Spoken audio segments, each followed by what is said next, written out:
Okay, let me go here with part 2 of obedience is pricey. Because I didn't really finish it up.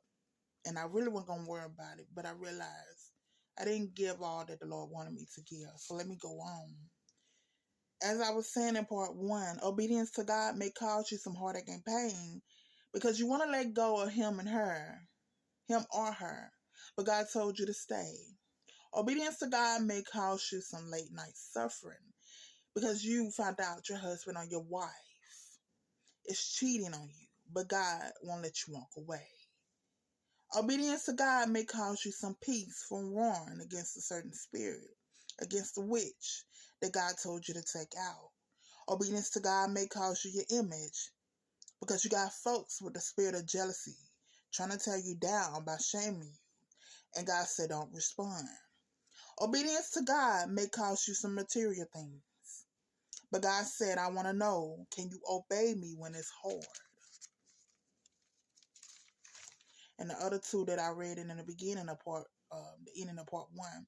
Obedience to God may cause you some tears from being lied and talked about. Obedience to God may cause you some friendships that God told you to let go of. Obedience to God 3. Obedience to God may cause you some heartache and pain because you want, as I just said, let go of him or her, but God told you to stay. And I went on to write down, we obey God when the sun shines. But what about when it rains? Will you murmur and complain? Or will your yes remain the same? Obeying God is not always easy. But will you still stay?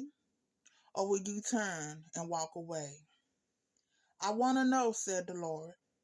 Tell me your yes is for real. See, a lot of people think it's about giving God a yes out of their mouth. But until your actions can give God a yes, until your feet can give God a yes, then the yes out of your mouth means nothing. And I went on to say, see, because just giving God a yes with your mouth is just saying, as I shared in part 1, giving God a yes with your mouth is just like saying, well, yes, God, I will obey you until you ask me to do something that I don't agree with. I will obey you until it's hard. I will obey you until the storm comes and it just gets too rough for me. I will obey you until, Lord, I'm tired of them talking about me. And I'm just giving some hard examples. For anyone, I'm just giving hard examples. I will obey you, Lord, until I can't do it no more, Lord.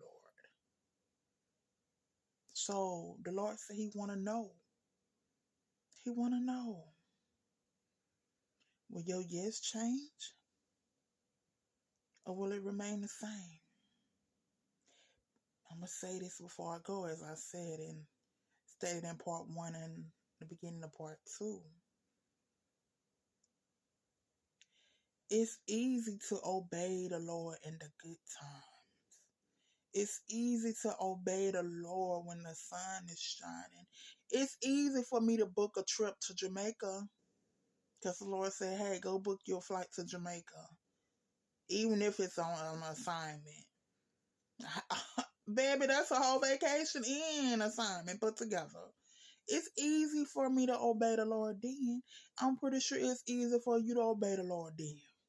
Lord tell you go to the store and buy you this or that. Okay, God. It's easy for us to obey the Lord when the sun is shining. But what about when the rain comes? As the song said, can you stand the rain? I want to sing it, but I don't know the words. But that's the song that the Lord is playing. By who is that? New Edition. Go listen to that, because literally that's what the Lord want to know. Can you stand the rain? Will your guests remain the same? I am Prophetess Sade Gilmore.